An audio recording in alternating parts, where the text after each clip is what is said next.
I like to say that kids are like sponges, and you just don't know what they're going to absorb. So you just kind of give it to them, and they'll take what they're ready for. And when they're ready, they'll take the rest.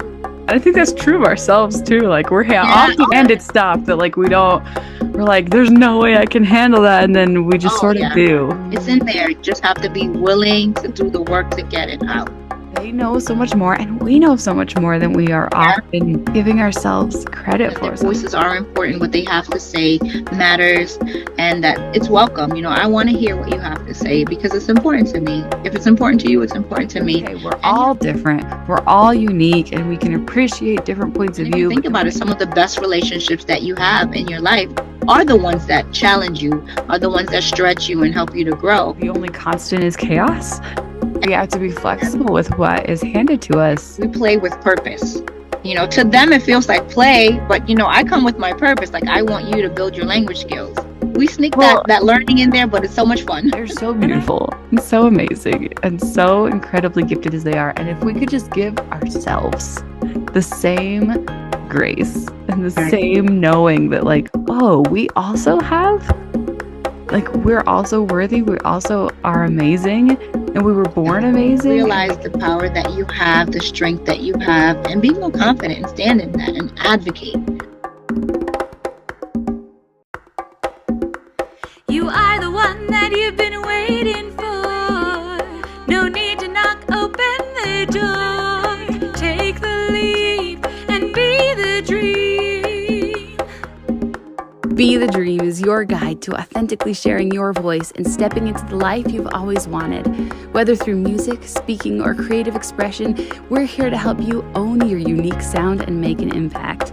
I'm Carolee Garrison, and this is your time. As a lighthouse for aspiring vocalists, I'm here to illuminate the path to fearless self-expression, helping you tap into your most vivacious voice. Through powerful interviews and expert insights, you're going to gain the confidence to be heard, be seen, and finally be the dream. Hey everyone, welcome back to the Be the Dream podcast. I'm so excited that you're here. I hope that you're having an amazing July, that you're able to spend time with family and enjoy the summer because it's such a beautiful time of year. So today we are talking to Shavon St. Germain, and we are going to talk all things parenthood and speech and language. And this is for me, it was the dream for like the longest time as I struggled with my kids to help them learn how to speak. And so this is a topic that's really near and dear to my heart. I'm so passionate about it. And if this is something that maybe you haven't had to struggle with in your life with your kids or for yourself, then listen in anyways, because there's so many beautiful themes of like self-worth and advocating for children and for yourself and for those around you. There's just so many beautiful topics that we hit on in this podcast episode. I think you're just going to love it. So Shavon St. Germain is a speech therapist who's worked for over 20 years helping little ones find their voices. She coaches parents on how they can feel confident in helping their children develop better communication skills at home. She's the owner of a language-based childcare program and a full-time mom of 3. And she has a website called listenlearntalk.com. I think you'll have to listen to when she says that to make sure it's correct, but she's really amazing. And like I said, I think you're really going to love the themes of self-worth and advocacy and using your voice that are so dominant in this conversation. It's really, really beautiful. Thank you for joining in, and thank you, Shavon, for such an amazing conversation. Shavon, I'm so excited to talk to you today about all things speech and language and using your voice. As we just were talking about, it's a topic that is near and dear to my heart and has been just everything to me. So I'd love to start by asking you, how did you get into this line of work? What drew you to becoming a speech therapist? Okay, well, thanks for having me. I've been a speech therapist for about 21 years. Give or take. And I actually decided that I wanted to be in this field when I was in high school. I took a personality career quiz, and it kind of spit out a few different career paths, and this was one of them. And of course, at about 16, 17, I had no idea what speech pathology and audiology were. And then I did some more research, and I found out what it was, and realized we actually had a family friend who was studying audiology. So I was able to pick her brain a bit, and I'm like, yeah, that sounds cool. And that's how I got into the field. That's amazing. Really, really early on, yeah. Yeah, so you've been doing this for a really long time and you've probably seen so many kiddos and so much growth. Tell us about some of the things that you've seen and some of the potential that these kiddos have. Well, they absolutely have a lot of potential, and a lot of times as parents and teachers, we can underestimate them quite a bit. So my Yeah. thing is kind of being an advocate for the kids and teaching parents how to advocate for their children as well. Just because sometimes we think, oh, they're little, they don't know that, or they're not ready for that. And I'm just really a big proponent of giving them more than you'd expect them to be able to handle, and just kind of seeing what they do with that. So I like to say that kids are like sponges, and you just don't know what they're going to absorb. So you just kind of give it to them, and they'll take what they're ready for. And when they're ready, they'll take the rest. Oh, I love that. I think that's true of ourselves too. Like we're Yeah. often Oh, yeah. handed stuff that like we're like, there's no way I can handle that. And then we just Oh, sort of yeah. do. For sure. For sure. Definitely. That's Yeah. true. Well, and I've seen this with my own kiddo. Like I have a severely autistic, semi-verbal 13-year-old, and he's had quite a journey with his speech. As I was telling you, he was completely and utterly nonverbal till he was 7. And then he was diagnosed with type 1 diabetes. And then within a month, he could say all of his colors. And it was just wild. And he has childhood apraxia of speech. So he has like 3 and 4 word sentences unless you really prompt him. And now he kind of says things. He says things that a 13-year-old boy might Wow. might say that Yeah. remind me to go, oh, yeah, he's picked up some profanities and some anatomy parts he just picked up some things that you're like, oh, just great, awesome, so lovely. But I'm constantly reminded of like he understands so much Mhm. more than we give him credit for, and he constantly blows me away by how smart he is. And so I just love this idea that like they know so much more and we know so much more than we are Yeah. often giving ourselves credit for. So how do you use that as a tool when you're teaching? How do you expand somebody's capacity when on the surface it doesn't always seem like we're capable of that much, but you just know that there's more? It's there. It's so funny that you talk about his journey, but it's your journey too. you Yeah. know you were there every step of the way. So you got to remember that it's not just the child, but it's the family. And that's why I think I love what I do so much, especially with early intervention, because I get to go into the home and kind of be a part of the family, see the inner workings of the family, figure out what works with that particular family, and teach them what is relevant to them. Because it's not anything that's singular or linear. It's a whole family affair. Really, it really is. And I've been doing this long enough to know that sometimes what you see is not what you get. It's kind of like I always know that there's more. You kind of can just see it. You kind of just can tell. And the longer Yeah. I do this, the more I see that theory is pretty accurate.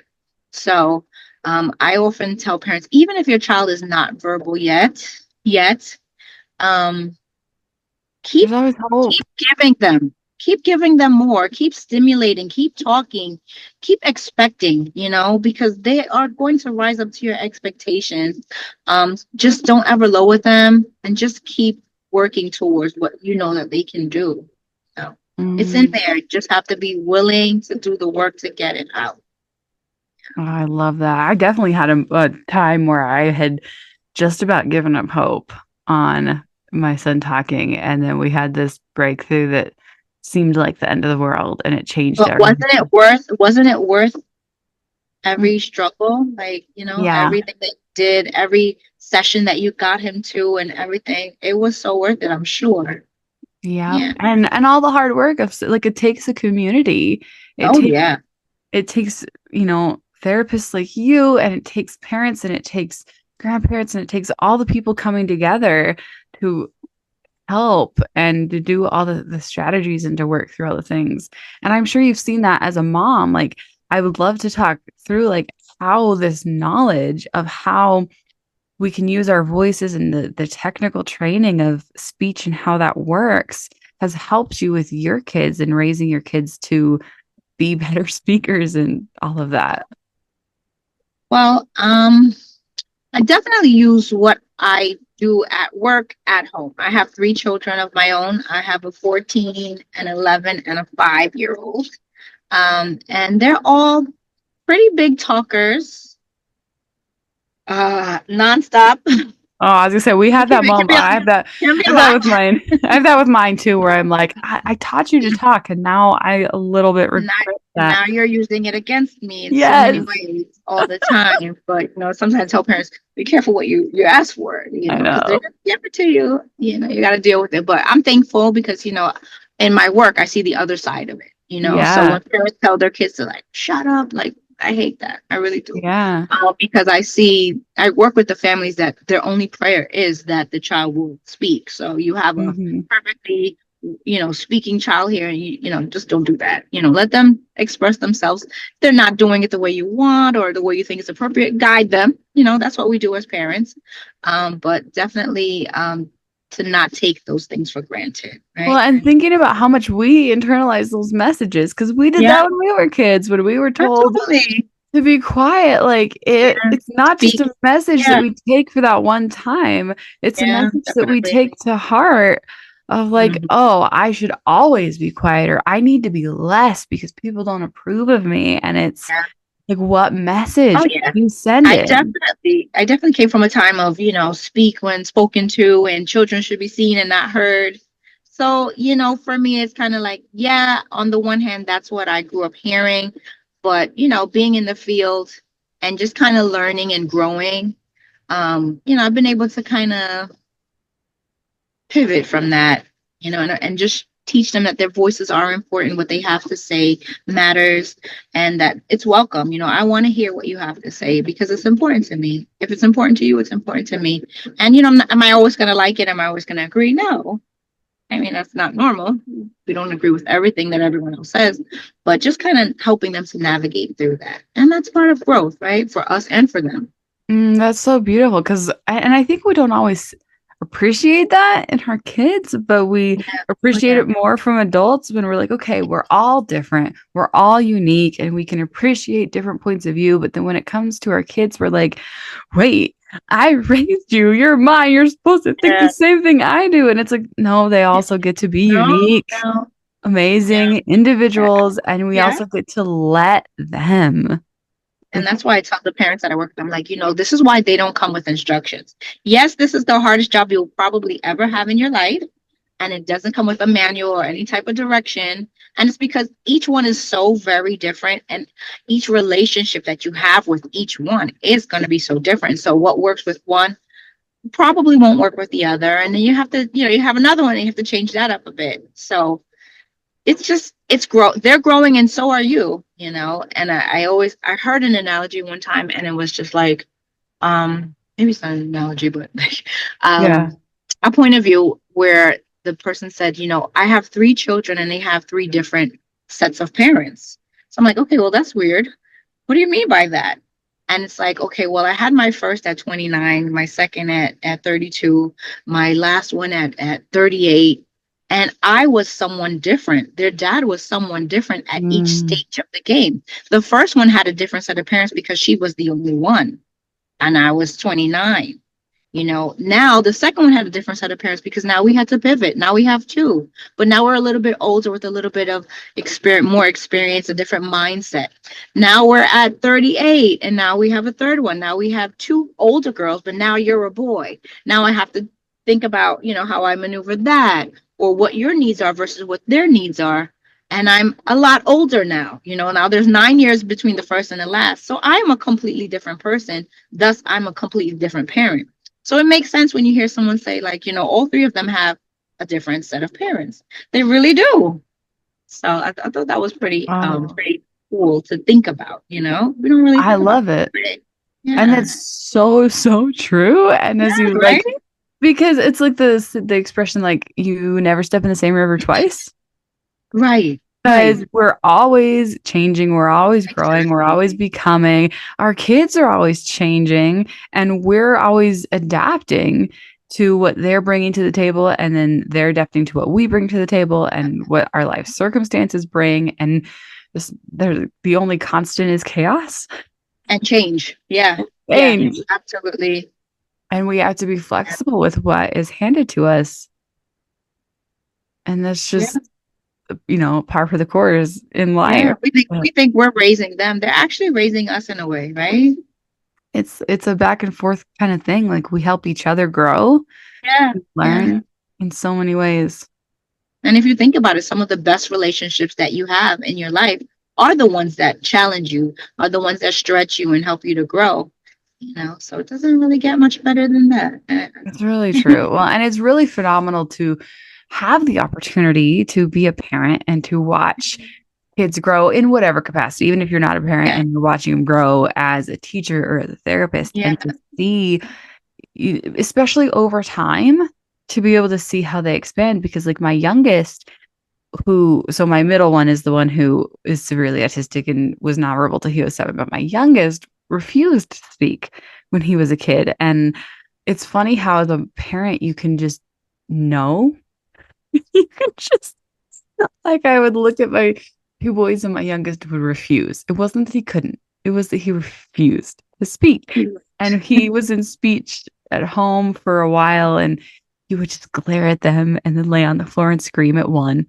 And then we put him in a clinic for speech therapy, and he immediately could just say all, like, it was less than a month, and he was right caught up.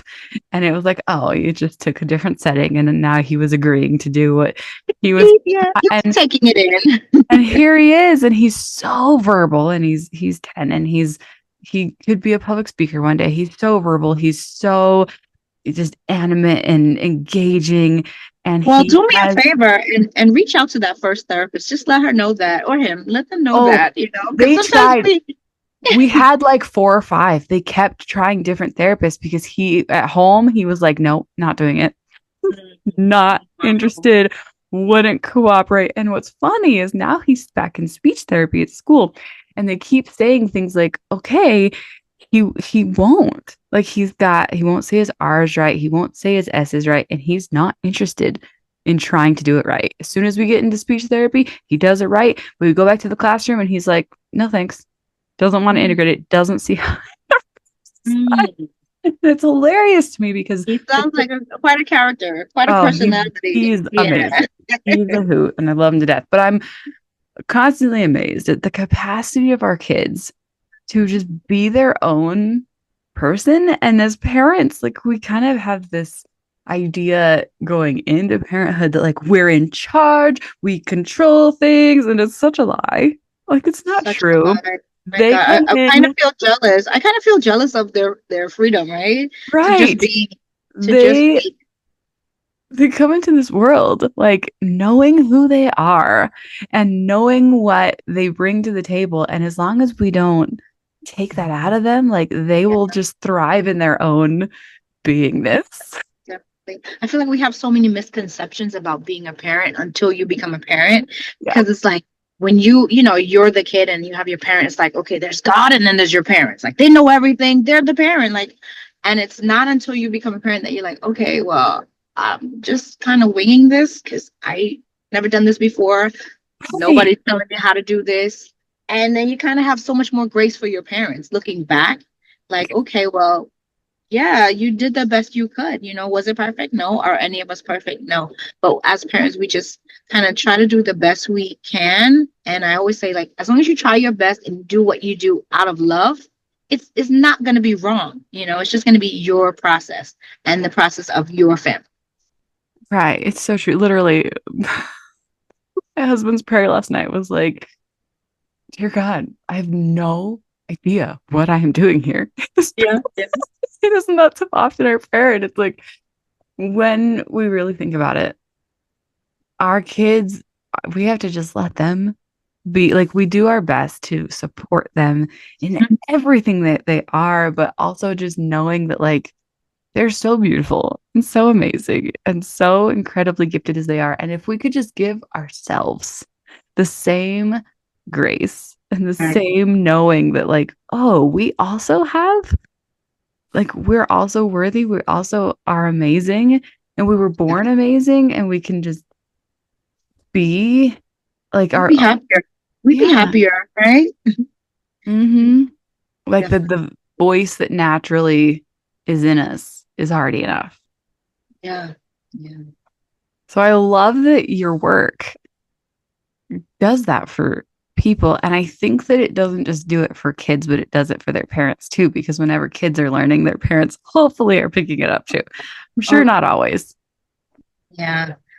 Well, but I always think the like what I love about my job is that, sometimes you're on a job and you're just doing the work, you're doing the work, you don't necessarily see the fruit of your work, of your labor. But with mine, I'm able to see it. Like we literally go from not talking to maybe talking too much, and that's what I love. I love to see the results, you know, and not only do I see it, the parents see it, especially when they think that there's no hope. That moment when they say the words and they're talking, everybody's happy. And then the children also see it. They see your excitement. They're happy. They're less frustrated because now they can let you know what they want. They want the blue cup, not the green cup, and the behaviors kind of get better because now they have a way to express themselves. So it's just very fulfilling, So I love what I do. I really, really do. And it's like hardly any families that I've worked with that I don't become a part of the family. Yeah. And so, my husband always jokes. He's like, I hate going grocery shopping with you because what should be a half-hour trip turns into a 2 or 3 hour event because you have to talk to everybody.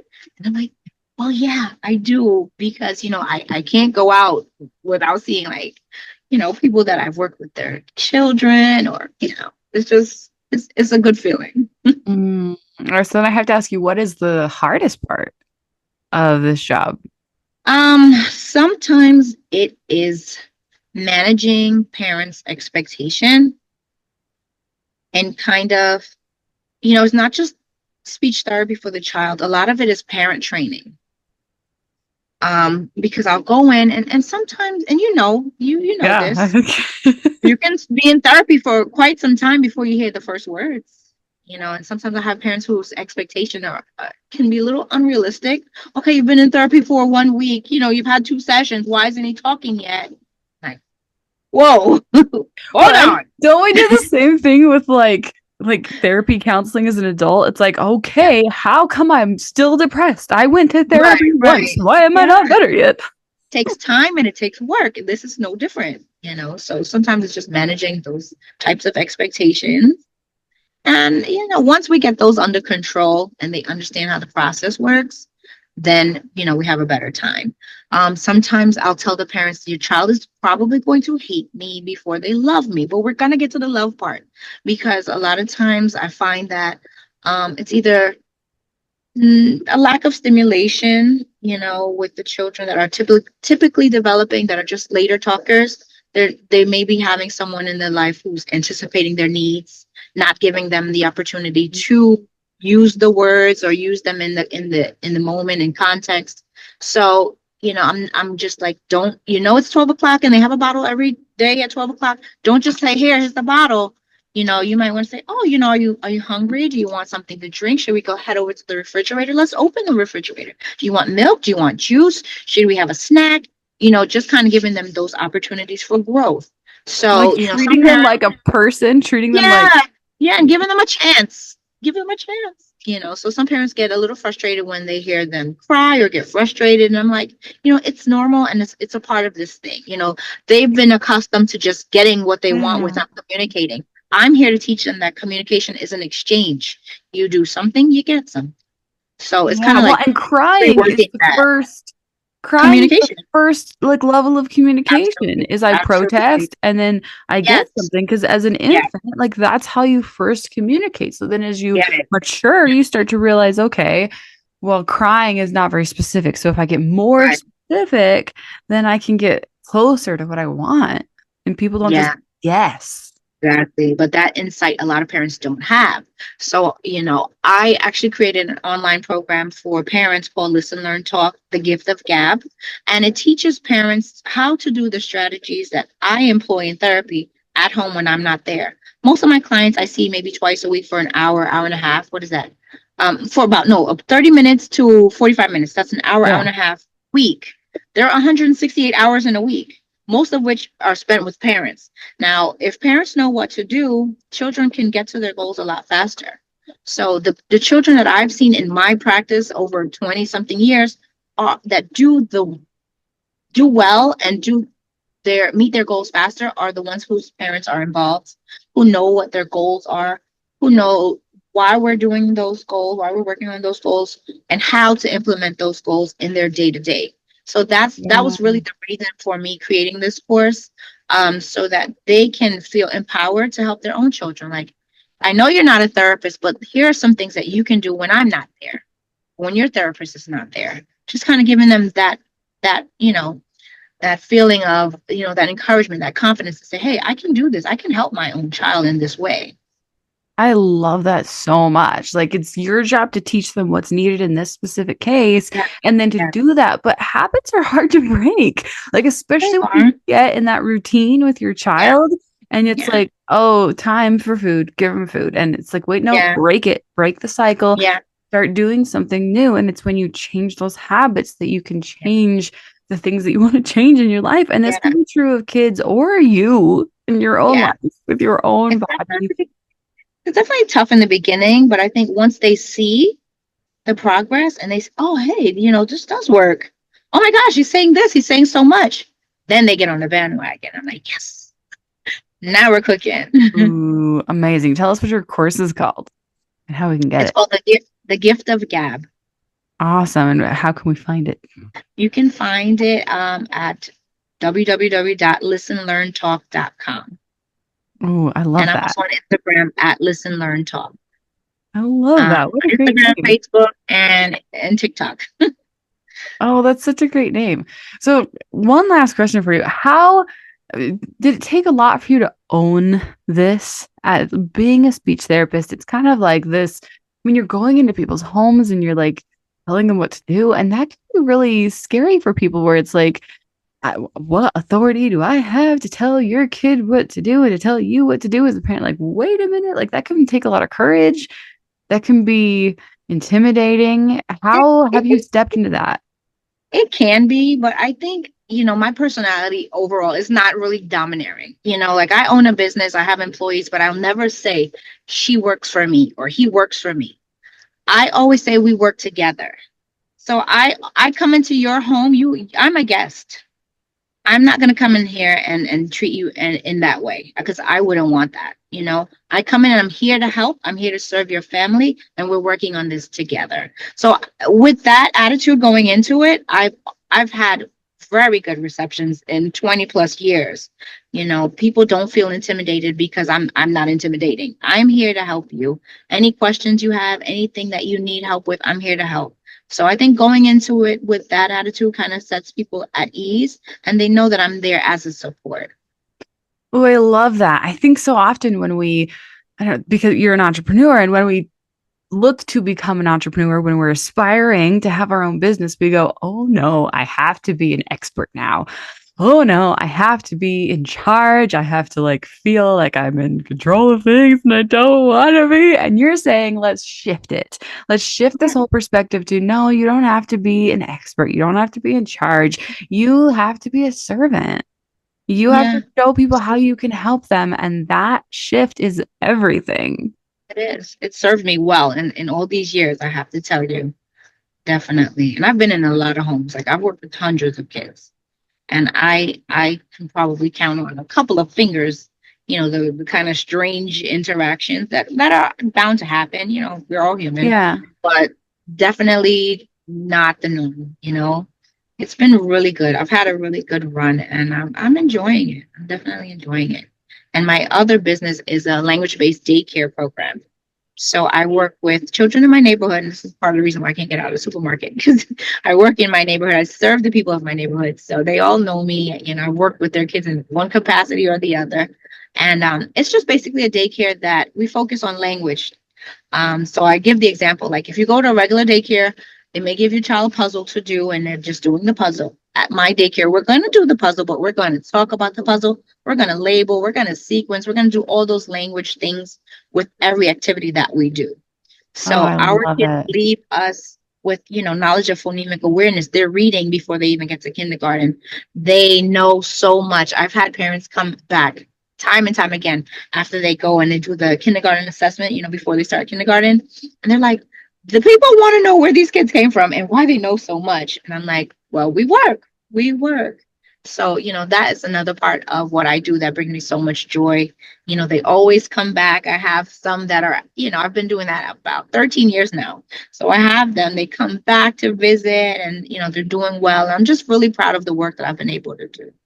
That's Yeah. amazing. And integrating like language with play is Yeah. everything. Like it's so Oh, much yeah. fun. And I get to have right now I get to do music with like 18-month-old to 2 years old at Oh, church. wow. And it's so much fun to integrate like I don't know, we do opposite words like highs and lows and Mhm. low pitch and high pitch, and because I get to sing with them, and like integrating that into our music time is so much fun. And like when you do that, like they just I, blossom. I always say that we play with purpose. To them it feels like play, but I come with my purpose. Like I want you to build your language skills. So we sneak Well, that learning in there, but it's so much fun. and I have to add, because I've been coaching speakers, I'm like, it's the same thing that I do when I coach speakers. I'm like, you have to demonstrate it with your body. And when you do that with Yeah. little kids, they learn it, but also adults need it too. Like Yeah. if you're gonna be You a want to be the kind of speaker that you'd want to listen to, right? You don't want to be right. like bored. Right. You have to like when you demonstrate it, it's the same thing. Like when you're demonstrating it with your body, with your vocality, like it's interesting for both kids and adults, and we're all learning like what you mean when you speak. Yes. So I love it. This has been amazing. Thank you so much. Is there any Thank you last for having piece me. that you want to add before we end? Well, I guess I just want to remind parents in particular about the power that they have, the influence that they have in their children's lives. Like they are your children. Like people can make recommendations and things like that, but who knows your child better than you?